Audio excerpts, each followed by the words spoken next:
show you how to apply a pen wrap to these stainless steel pens, but first let's go over how to take it apart and put it back together. So first unscrew the bottom and take out the ink. Don't remove the spring, just take out the ink. Tap your pen and the inside plastic piece will fall out. It's got a narrow edge to it. Next, you're going to unscrew the top of the pen and set that aside, and inside you'll see a spring. Drop that into your hand and set that aside as well.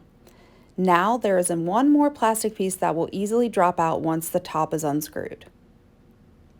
Now, to put this back together, you take that top that has the screw top with the pointed teeth at the bottom. That goes in first.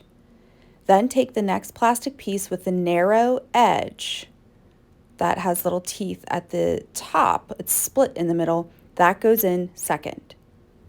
Next, take your ink and put it all the way into the barrel and make sure that it nestles to where the spring is flush with the barrel. Last but not least, for the bottom, you're going to screw in the pointed tip all the way and then pop in your spring to the top. It'll fit right in there, and screw in the pin at the top, and you will be back in business. If you guys have any questions about how to do this, let us know, but hopefully this video will help you get started.